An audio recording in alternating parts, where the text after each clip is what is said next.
Welcome to the Magical Mommy Monday podcast. We really appreciate you listening. We'll be talking about everyday mom life with some pixie dust from Disney thrown in from time to time. This is a judgment-free zone. We know everyone parents differently, and we're just two moms doing our best as we figure out this whole parenting thing. So now, let's get this party started with today's episode. I might have mentioned this on a different podcast episode, but I had originally booked a trip for late July for Walt Disney World with the intention that if I had to cancel it, I could do that. I booked early enough out that if I canceled, it was not a big deal. And being more of an anxious person, which if you're listening, you know that about me, I didn't know if I'd be going. And if you've kind of read up on Florida's cases lately, they're going up by like 1,000 a day. And so ultimately my sister-in-law and I talked today, and we are leaning towards not going now. Yeah, I mean, that makes sense. Yeah. It might not be, you got to play it out longer, I think. Yeah, and we booked early enough that we were thinking a lot can happen in 2 months. Yeah. So who knows where we're going to be? Things are reopening. But I checked Orlando's cases, and they were almost at 1,700 today. Just and for we're today's recording. numbers. Yeah, actually, it was the 11th, so that would have been yesterday. It's the 12th at the time of recording. And I am a DVC member, so you have to cancel at the 30-day mark, and that's probably 10 days away for us. And we're just kind of at that point where we're not going to cancel yet, but we've pretty much decided that we're going to. We're just in denial right now. Mentally, you've canceled. Mentally, we've canceled. We haven't bought tickets. And Disney hasn't even emailed us about, making park reservations, which you have to do to even get into the park now. We haven't even been emailed about that. So, we would have waited to buy flights anyway until we knew if we could even go to a park. But I just wanted to give a little update to that if anyone cared. But Jen, we have a guest on the show today, don't we? I'm so excited. Yes. So should I do an official welcome, I guess? What are we even listening to? Yeah. What podcast is this? Let's do a little intro and everything. Go ahead. Welcome to the Magical Mommy Monday podcast. I am Jen Snyder here with my co-host, Angela Dahlgren. Look at that. I flipped the switch there. I know, you got my name right. Good for you. Thanks. And today we have a very special guest, and I am so excited about it. We have from the UK. By the way, we are leaving the US. I am so excited.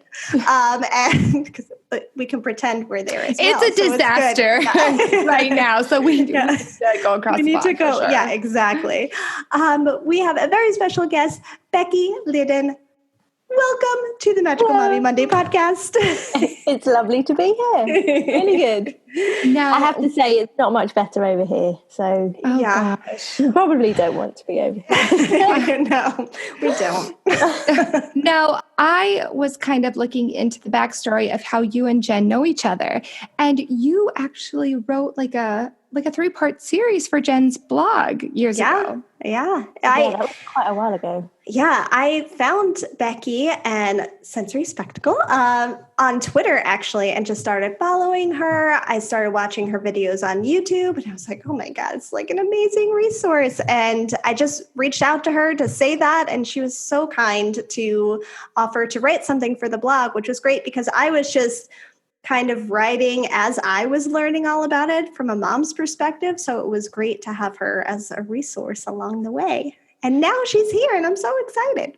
I'm here to help. Well, I have a question for each of you. Let's start with Becky. Tell us about Sensory Spectacle and tell us what you do with it. Okay, so Sensory Spectacle educate about sensory processing difficulties. So sensory processing difficulties are when people may have difficulties organising the sensory information. So that's quite a tricky term to think about. But imagine if you're in a really busy shopping centre and everything is just too much. So you've woken up with a headache and you still have to go shopping, and yet you can't get away from all of the people and all of the noise. And all you want to do is just leave the shopping centre and just go home and be quiet. Mm-hmm. So it might be that some people are really sensitive to sound, and so cover their ears a lot of the time. Some people might need movement, and so they might be children and adults that find it really difficult to sit still. So, while they're eating, they're up and about and moving around. They might be flickering things, they might be chewing on things constantly, or they might be, finding clothing difficult to wear.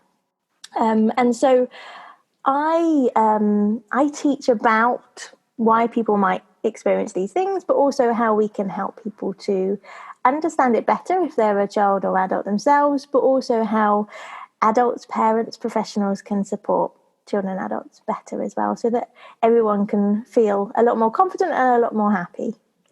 And you kind of come from more of a theater background, right? Is that kind of how you got? I'm actually a graphic designer, so it's a very long background. But yeah, I did a degree, a BA degree in graphic design in London, and then when I graduated, I didn't want to be a graphic designer and sit in an office and be told how to design things, and so I started working as a play worker.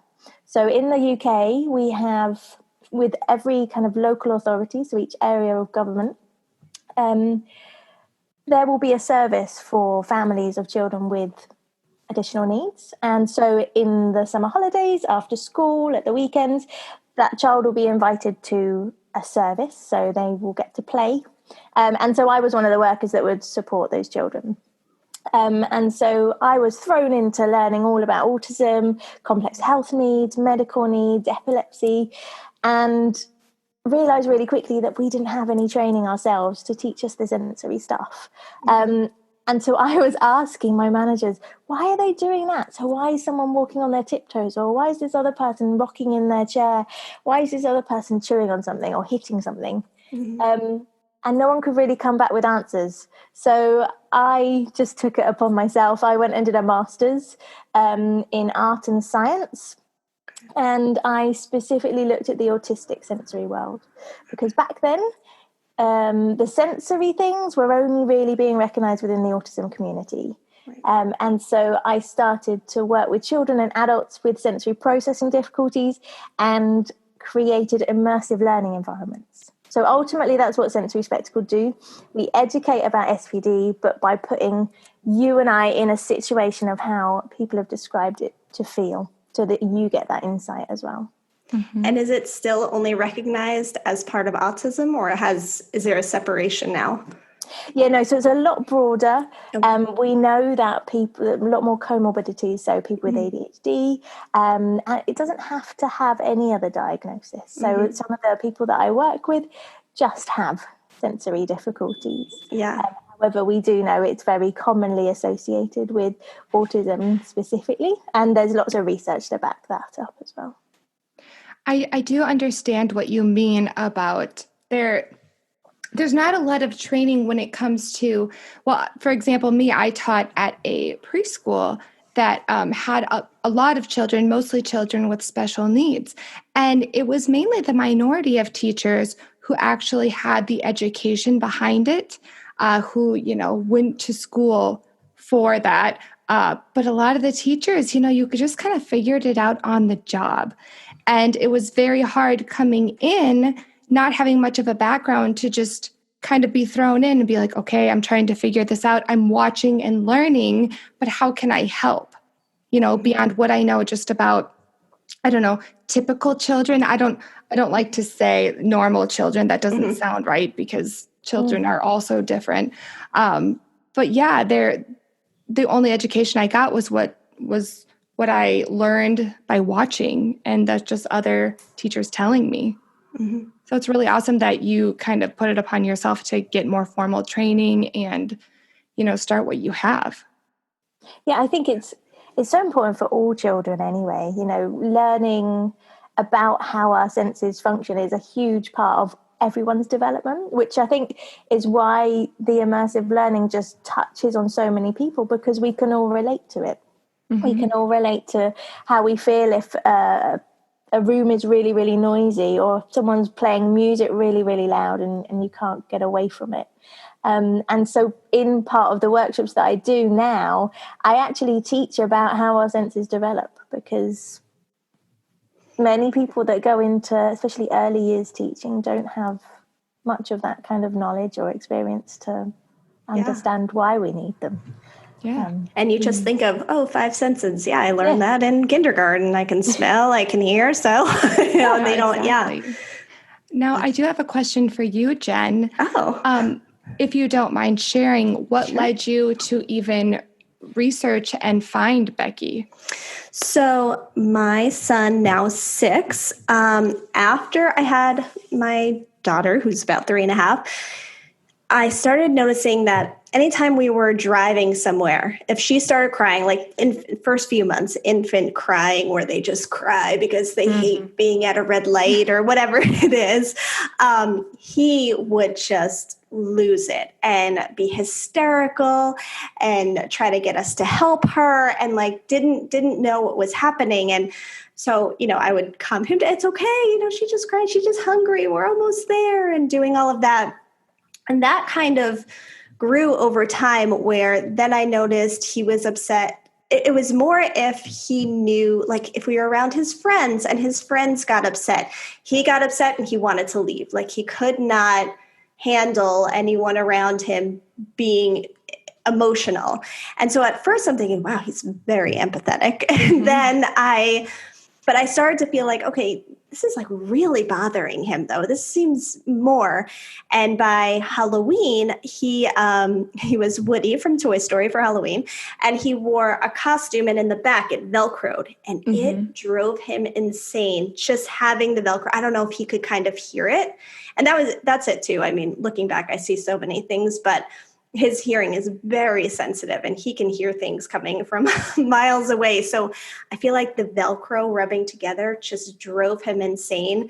To this day, he still wants tags cut out of his clothes and all of that. But it was all these little things that were separate incidents that I started piecing together. He hated having happy birthday sung, still does. He didn't like being in the room if people were, if there's a big celebration, it was all too much. And so I started, Googling, of course, like you do as he's falling asleep one night. Dr. Google. Yes, exactly. And came across sensory processing. And I was like, this is kind of sounding like what this is. Let me watch this a little more. And I put more of the pieces together. And he had already been going through speech therapy at the time. So I started talking to a speech therapist about it. And I eventually got him an occupational therapy evaluation. So they agreed he should get OT. But I think they also noticed some fine motor stuff, which I also feel like became more of the focus, was his handwriting and all of that, which improved over because at this point he was 3 when he started. So that definitely also improved over time. And at this point now, I actually had him reevaluated right weeks before the pandemic hit because his in-school OT could only concentrate more academically, where he's fine academically and his handwriting's great and he was excelling where she couldn't even find things to challenge him at that point. But we knew the sensory piece was still an issue. So I had him evaluated by an outside OT and definitely checked boxes for sensory processing. So we had, I think, one session before we all went into isolation. But, he's definitely, he has some anxiety tied to things where I think, it's, if he gets anxious about things, then bright lights and loud sounds affect it more and vice versa. We could be driving and if sun hits him a certain way, he freaks out. So there's still things going on that we're working on. But so a very long answer to your question. That's how I came about all of this and why I was Googling. But I loved, Becky, your videos on YouTube because I felt like trying to explain this to family or friends is so difficult. And they think, oh, it's just a phase. He'll grow out of it. He's little. And it's more, he won't, but we need to start giving him the tools so he knows how to handle himself better. And I already see that, in the last couple of years, especially as he's getting bigger, he kind of knows when he needs some space or needs to be alone, or he needs to jump on the trampoline for a while or whatever it is. But your videos always explained it so simple, where it was like, huh, yeah, that's exactly what it is. Why can't I explain it like that? And I would send your videos to everybody like, this is what it is. This is why he freaks out with a haircut. This is why this is happening. And so, yeah, it was a huge tool for me and still is. I do think it's also easier when someone else can explain something for you, even if, I don't know your son and I don't know your family. So for me to actually give something specific about him might be quite difficult, but actually if you found something which still relates to him, which will help to explain certain aspects of why they might see him responding in a certain way at a party or whatever it might be, it just helps, I think, to ease things up a bit. Definitely. Now, I know things might be different in the UK, Becky, but would you say it might be a common thing that you need more specialized occupational therapists to help treat this sensory processing, these difficulties? So there's kind of a few different ways of looking at this, okay? So I mentioned earlier, we all need our senses to develop and to just grow older. And so there's an element that actually over time we do adjust to the way that our senses process. So some people who are really young and really sensitive to sound, I'm not saying they will stop being sensitive to sound, but they may well become more familiar with certain sounds just because, they've heard them more often.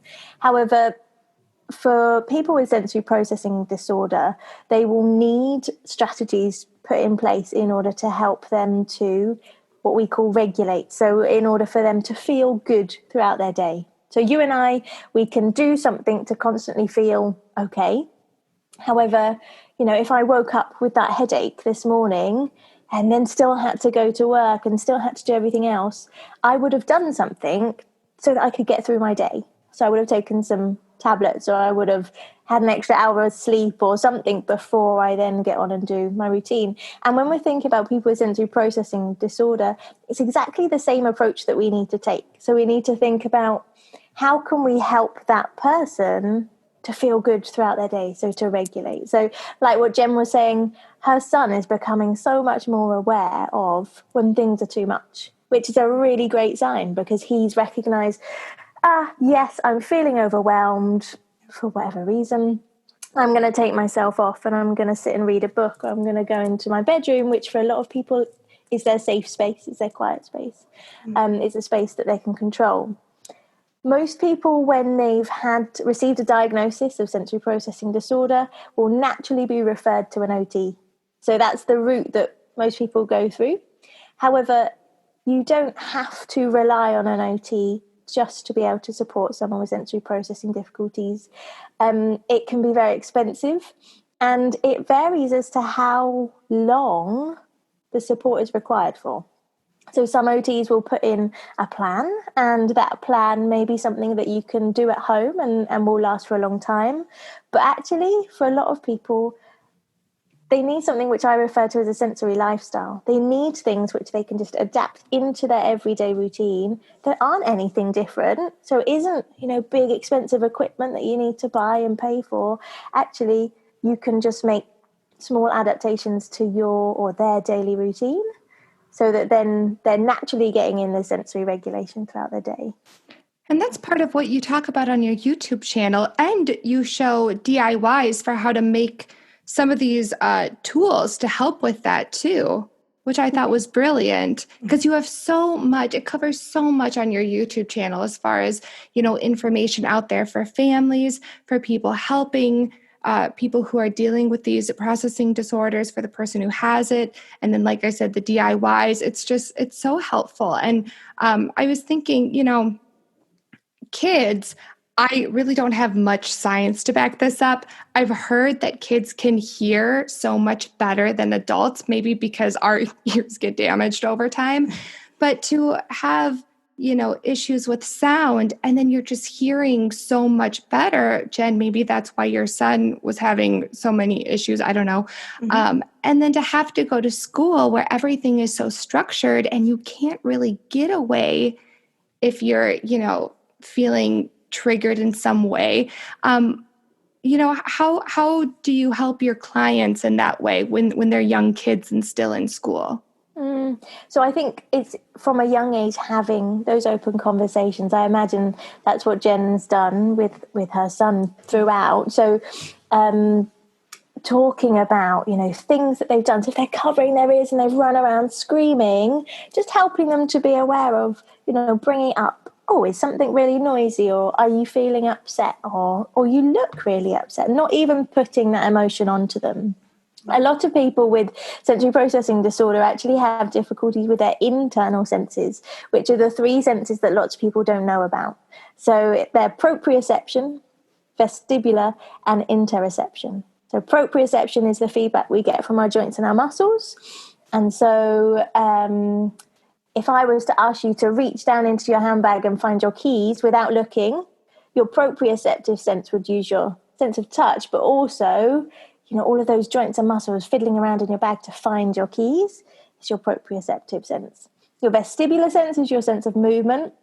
So things like traveling in a car, children that get travel sick really easily, or people that like to spin a lot or jump a lot. That's their vestibular sense. And then interoception is your sense that tells you when you're hungry, when you're tired, when you need to go to the toilet, but also that helps you to understand your emotions. And a lot of people with sensory processing disorder find it difficult to name and label their emotions. And that's because all of this other stuff, so all of the sounds and the sights, have actually been overriding everything that they're feeling inside. So they can find it really difficult to then kind of explain that more. Yeah, I think that's a huge piece of what we've been working on with him, especially in the last year or so, is kind of identifying how he feels. And I think the term too much was something he got probably a year or 2 ago. So he could recognize if something was too loud, he just said it's too much. If it was too bright, it was too much. So at least he kind of could communicate something to us. And then he's quick to, he will get upset easily. So, going into school for the first couple of weeks was really tough. Just getting him through the door. He wouldn't necessarily cry at school, but just the idea of leaving me at the front door and just getting him in there. Their roommate, you're okay, everything's great, here you go. And he's just crying, and then I'm crying. But standard mom thing. Right. Yeah.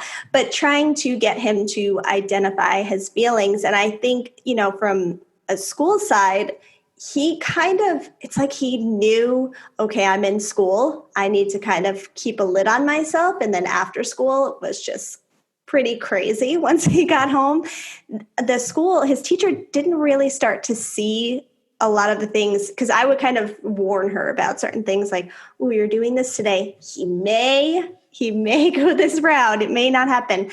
But once they started practicing for their holiday concert, they went into the big auditorium room, and he was like, nope, I'm not doing it. I don't want to go to school. I don't want to have any part of this. And he would say it was too hot on stage. It was too bright on stage. And he hates being the center of attention. So he hates people watching him for anything. Then you add the bright lights, then you add everyone singing. It's pretty much his worst nightmare. So we had gone hoping maybe he would try it out, but he just sat on my lap and we watched his class the whole time do that. But trying to help him use his words of, I'm frustrated, or I'm upset about this, or this makes me sad. He's finally starting to do that, where at least, okay, this is where you start. You can't go right to crying, because then we don't know how to help you, and your teacher doesn't know how to help you. But it's also, at this stage, 3, 4, 5, 6, it's hard for any kid to really know that. So trying to then add the sensory piece to it is like, I can't even imagine what's going on in him. So, yeah. It's so different for professionals because everyone's different. And so I might cover my ears because of a sound, but someone else might cover their ears because actually they're just anxious about what's going to happen when they go into the next space. And so recognizing what a child is doing, so what I refer to as their sensory characteristics, really then helps us to kind of work out what their sensory needs actually are. And if they find it difficult to use words, or if they're pre-verbal or non-verbal, then actually using pictures can really, really help. And not just pictures that you give to them and you say, are you sad or are you happy?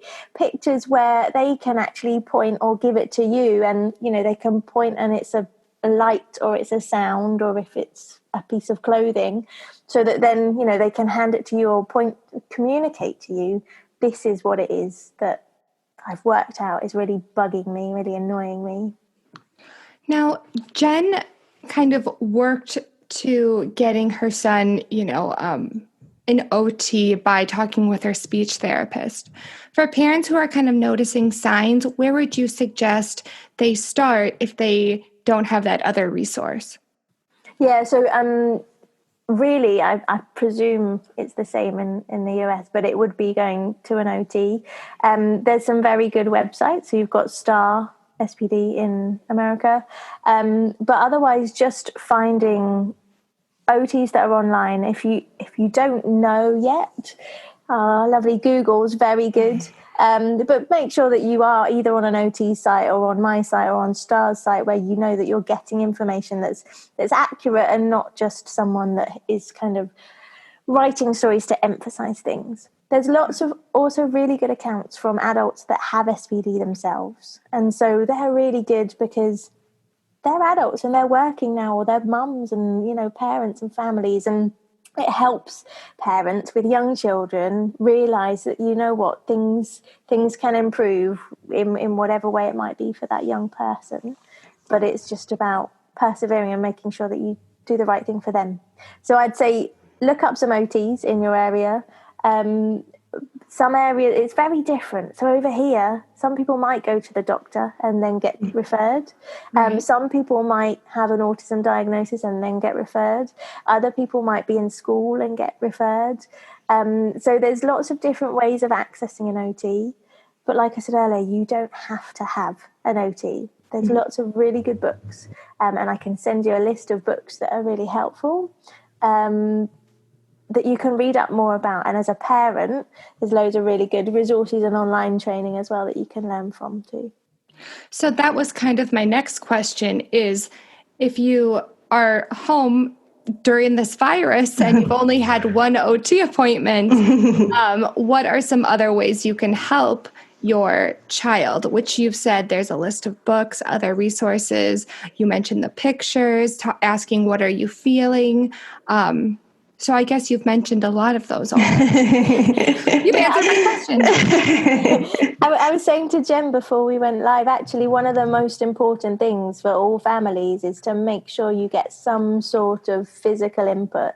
So it's very easy at the moment for us to stay home, especially if someone's got SPD, they can stay in their room, they can be in their safe space. Actually, getting out and using your body, so using your joints and your muscles, for all of us, if we've just done a half an hour exercise class, we feel so much better, we sleep better, we have a better appetite. And so it's exactly the same for our children, that we're helping them to regulate, and that physical input actually lasts a lot longer, regardless of if they're sensitive to sound or visual input. The physical stuff helps to regulate out all the other senses as well.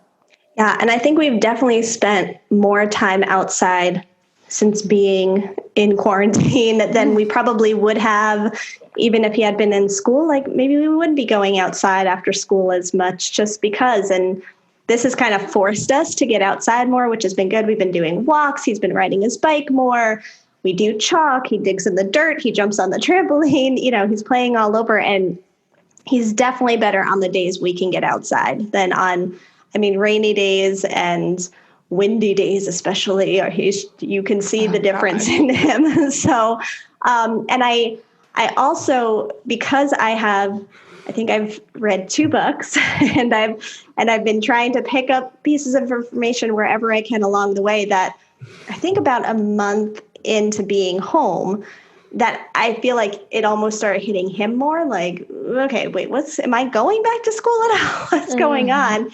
where I could tell that, he seemed more tense and more agitated. And I kind of created a morning, afternoon, nighttime like activity chart. Like, you get to pick, what do you want to do from this? And we have a little bin of fidget toys and sensory toys. Do you want to play with that for a little bit? Do you want to play with our little kinetic sand? Do you want to jump up and down or do some sort of wall push-ups or whatever it is, just to try to meet whatever needs he felt like at that moment? And it was great because after that, he would start requesting it. Like, I think I just need to sit and I want to play with the sensory bin for a little bit. And he would know what to do and what to ask for. And even with video calls, he didn't have school like on Zoom or Google every day, but he had some here and there. And in the beginning, he just hated it. He didn't want to see his face on the screen. I had to put him in the little corner up here in order for him to do it. He would cry during some of them. He would hide. But then, like, even just sitting with like a fidget toy and a little, marble to play with or whatever would just kind of help focus him so he could get through the half hour or whatever it was. But it definitely made a difference. So there's things you can do and so many resources out there where you can kind of design a plan that can help them. And if they feel like they're choosing, I think that helps as well. Like, you get to pick, what do you want to do? Definitely. Yeah. That element of being in control is really important for people with SPD. A lot of their life is unpredictable. So if they can be in control of something, they'll be so much happier. Yes. There's actually a lot of research over here coming out from COVID saying that a lot of our children with additional needs are so much happier, less anxious, a lot more content. And because they're at home, they are able to, have their routines. There's less unpredictability. There's more activities that might be arranged by parents, or if they are, then they go out on their bikes. Whereas at school, it might be very different and the days change so much and there's expectations on them. Yeah. So it could actually be a really positive time for people to find those ways of regulating and supporting themselves. Yeah, I mean, my kids alone, like my daughter was having some behavioral issues at school, and even those have improved being home more. And I don't know really what the difference is, but it does seem that for as difficult as it's been for everyone to kind of bring things down a notch as far as their schedule and being busy, there have been benefits to it as well. Although, people getting the virus is not a good thing. So tell us about your podcast that you have. So Living a Sensory Life. I started it, I think, the beginning of this year, so January. And it's purely because people wanted a little bit more content than the videos. And actually there's one about how you can explain SPD to your family, as well as how you can explain it to your colleagues. And there might be different ways that you do that, different approaches to do that. So I purely started that because podcasts are a way that so many people now get information. I write little books, but actually if you can listen to something while you're driving or while you're traveling and you can still learn, I think so many people just prefer that. Oh, yeah. And I love that you did one on explaining a tantrum versus a sensory meltdown, because I think, especially for kids, if you see them acting a certain way or crying or wailing their arms or whatever it is, you might go, oh, goodness, parents need to get a grip on their kids. And that might not be what's going on. And even for parents to start to identify, like, why are you acting? Oh, wait, I know why you're acting like this. Or, no, you're just acting your age right now. and I know that's what's actually going on, but you are able to break that down to explain the differences between the two, which I thought was great. It's one of the most common misunderstandings is the whole kind of behavior. Is it sensory? And it's really difficult, really difficult to recognize, but also understand. And as a parent, just remember, you know your child best. And so, if you're out and your child does have a temper tantrum, and you know that actually it's because they're overwhelmed with sensory input, you just do what you have to do to support your child. If it's sitting on the floor for 10 minutes, then it's sitting on the floor for 10 minutes. If it's giving them some chocolate, it's giving them some chocolate. Whatever it might be, just to help them and you to stay safe, and then to, get on with your journey or whatever you're doing. Yeah. Well, and with what you do, what a great way to mix media, because people get information from all different ways. So even if that means reading like a quick chapter of your book for 5 minutes on the podcast to make them think, oh, that would really be helpful for what I'm needing right now, I'm going to go get that book. Or talking about, what you have on your YouTube channel, just like bringing that information so it's accessible to wherever people are getting it is such a good idea. Yeah, and I think because, like I said, everyone's just accessing information in so many different ways. I started at the beginning of the year some online training. Now, my work is very much about one-to-one, being with that person or being with the staff and training them up hands-on. But I had so many people asking me from America and, Dubai and India, we want you to train us, but, you're not coming over here. So how can we learn? And so I put some of my content as online training. And obviously with COVID, so many people have managed to access that. Throughout April, I gave one of them away for free for the whole month. And it just meant so many teachers and so many parents could actually learn about the sensory stuff in their own time and in their own kind of pace. And like you were saying, piece all the other bits of information together to make it relevant for their child. Yeah. And with these workshops and conferences that you do with COVID-19, have you been able to do any Zoom workshops? So I haven't actually done any Zoom workshops. What I'm planning on doing is I'm going to run some Zoom, I don't really know what to call them. Basically, after people have completed the online training, if they've got questions or if they want to go deeper into a specific child or student they support, I'm going to set up a Zoom session and we can just kind of have a live feedback chat, idea exploration, whatever people need, questions answering about, so that then rather than on a real training where I would be there and they could ask me questions, you can't do that on online training. And very few people will actually want to send an email and say, what about this? Yeah. And I'm really happy when I do get those emails because I can tell that, this person really benefited. But yeah, so that's my plan, is to do some Zooms where actually I'm just inviting people that have already completed the training to delve deeper into understanding how to support people. That's a great idea because people get that one-on-one time. They feel like they've really grasped the concept and they can ask you, whatever they're not comfortable and they didn't understand. And then they get that time with you, which is really neat that you're offering that. Yeah. I mean, I just love helping people. And if I know this stuff, then there's no point me just keeping it. Keeping it a secret. That information. That's right. And then, so you also, your website pretty much has everything, I think, at this point, but you also have a shop as well for some additional resources. Can you talk about that a little bit? Yeah, sure. So I mentioned some books. So they're not your big kind of multi-chapter books. I call them guides. So they're on topic based. So there's one about daily living where you talk about hairdressing, getting dressed, toileting. There's one about the weather, so the sensory aspects of that. So just over a year ago in the UK, we randomly just had loads of snow. So we went to sleep and it was, spring weather, and the next day it was white and cold. And for a lot of people, a lot of students, they didn't get on the school bus. They didn't go to school because everything was different. And I just got so many messages from schools saying, why are they being a totally different way? And so the book kind of explains, well, when it snows, it's visual changes. There's sound changes because things sound different when you walk on snow. You're going to then have tracks, so many different aspects to it. And then there's one about education, so in the classroom, one about eating. And then those books are all put into bundles as well. So if you're a teacher, you could buy the teacher bundle. So then you've got a set of books that help you to know how to support people, but then also there's the play and the sensory kind of support side of it as well. And then the other aspect of the online shop is sensory support items.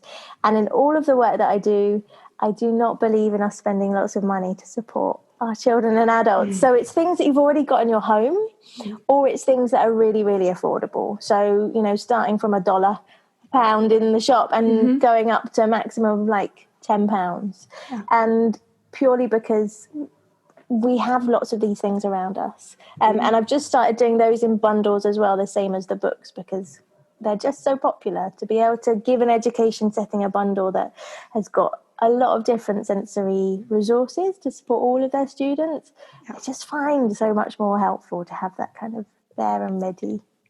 Yeah. Well, and like we mentioned earlier, your YouTube channel, I mean, you're giving away that free content on how to make your own sensory items for cheap, which is so valuable. So through COVID, I was doing live Facebook sessions. So there's actually there's an album on there now. I think there's about 20 live sessions where I made squishy soap and loads of COVID related makeables and downloads and all sorts of things that sensory stuff relates to every aspect of our life. So. Oh, definitely. That's awesome. It's so good to have all the resources, because I also feel like there are absolutely sites out there. There's definitely books, but sometimes it's hard to find, and you kind of have to dig a little more because there's not a ton of it. So, I mean, I feel like with everything connected to you, it makes it so easy and accessible, and you explain things in ways people understand, and you offer the DIY tips. There's just the resource that you provide is awesome. Thank you. So. But if people have questions, also, I'm always at the end of a direct message, of an email, whatever it might be. It's true. I can vouch for that. If you still can't understand, why your child is chewing on something or chewing through their clothes or won't sit down at the dinner table, then we can work through that in an email as well. Well, that's an awesome segue for you to plug your social media and your website so people know exactly where to find you. So my website is sensoryspectacle.co.uk, and everything's on there. So links to the podcast and the shop and online training and all of that. That's great. Thank you so much, Becky, for being on the show. I learned a lot, especially, having worked in that setting. It kind of makes me look back and be like, okay, I'm understanding that a lot more. And Jen has gushed about you behind the scenes, so I know that she loves you. So we really appreciate your time. It's been great. I love telling people about all sorts of things sensory-wise. Yeah, we can tell that you're so passionate about what you do. I mean, you've made it your life's work. So it's just such a wonderful thing. And I know everyone, Jen included, really appreciate it. Yes, for sure. All the help that you've given. I want to say the world, but that sounds really dramatic. The community. It's true. We can say the world. She deserves it. My husband called me dramatic the other day, and I'm like, how can he say that? If you enjoyed this episode, make sure to give us a review on iTunes if you'd like. You can find us on Twitter at Magic Mom Monday and Instagram at Magical Mommy Mondays. And Jen and I will put our own personal social media handles in the show notes. I hope everyone's having a great day, night, whatever you're doing, and we'll talk to you next time. Bye-bye.